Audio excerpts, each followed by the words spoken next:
Welcome to this explainer. Today we're diving into a really profound narrative drawn from Yusha's tales that completely shifts how we view the timeline of our own success. Think about it. We spend so much of our lives waiting, right?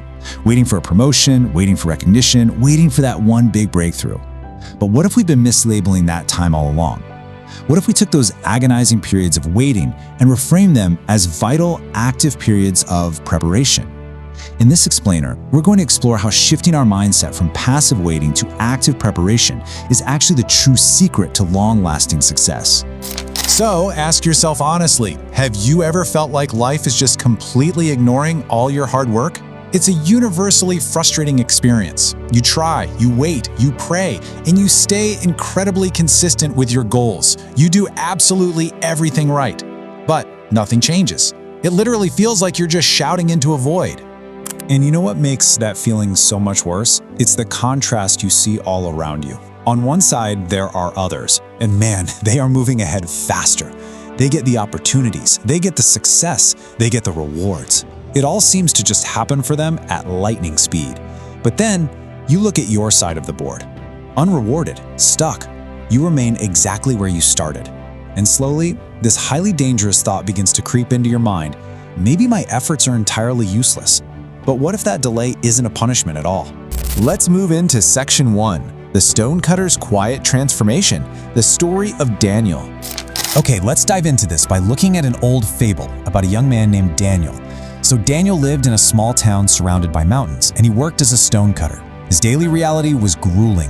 Every single day, he used a heavy hammer and a chisel to shape massive stones for buildings. His hands were constantly covered in cuts, his clothes were permanently dusty, and the pay, well, it was terribly small. Yet Daniel had this massive dream. He wanted to become the absolute best craftsman in the region.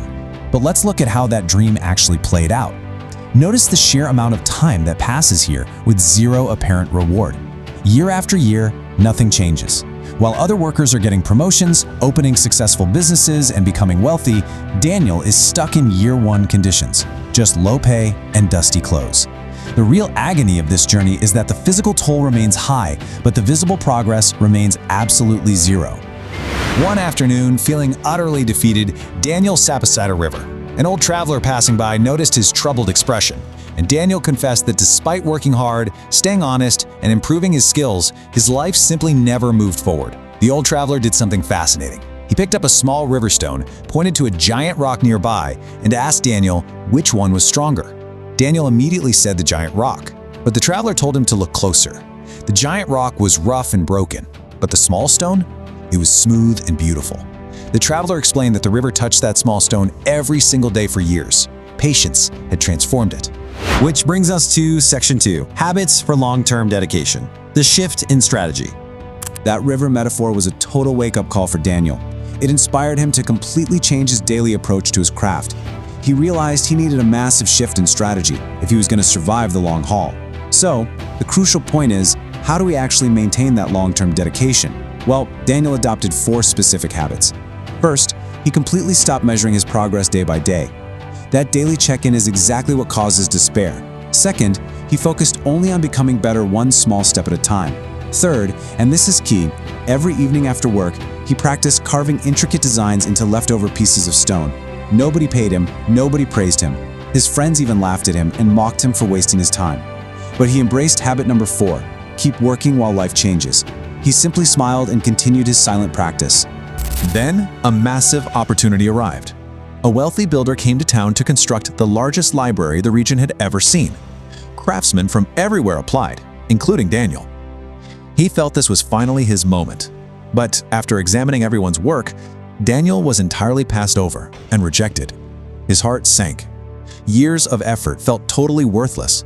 Sitting alone in his room that night, a crushing thought hit him. Maybe everyone else had been right. Maybe patience was just another word for failure.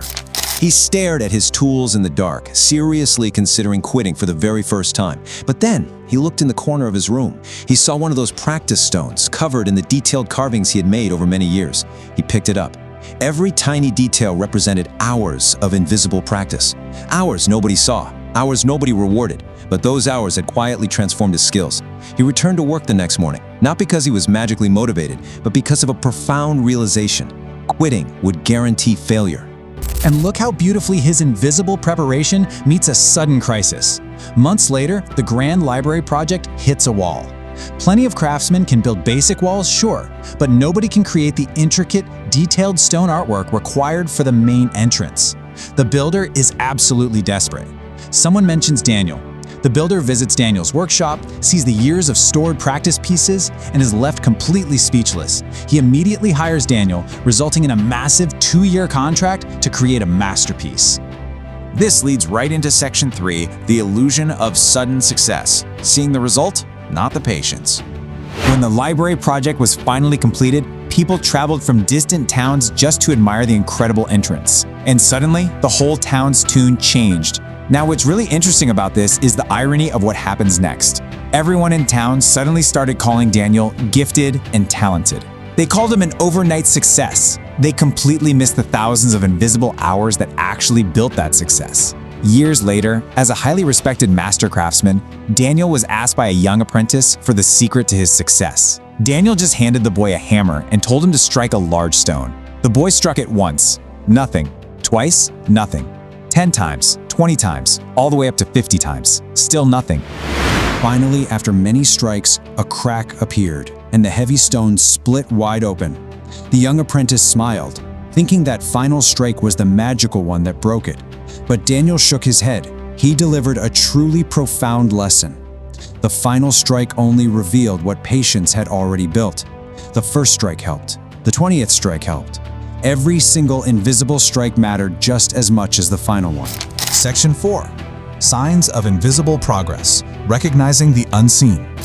This brings us to a vital realization. Just because you cannot see progress day to day doesn't mean it isn't happening all around you.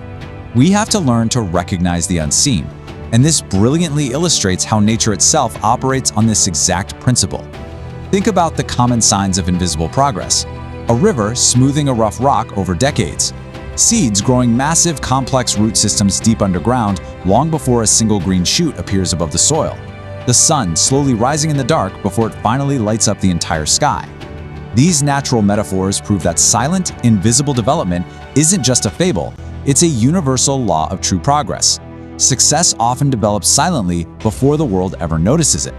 To ground this ancient fable in modern reality, let's think about the word hundreds. Because in real life, Colonel Harlan Sanders faced rejection again and again. Before anyone ever believed in his famous chicken recipe, before KFC became a global phenomenon, he was rejected hundreds of times. Most people would have quit after the 10th rejection, let alone the 100th, but he stayed patient. His progress was invisible to the world for years, but he didn't stop striking the stone. So if your own journey feels incredibly slow right now, please don't give up. Keep learning, keep improving, keep taking those invisible swings at the stone. Because I want to leave you with this final provocative thought. Patience is not waiting for life to change. Patience is continuing to work while life is changing you. Stop viewing your current situation as a waiting room. Start viewing it as your preparation room. Because the final strike is coming and it will reveal everything you've built in the dark.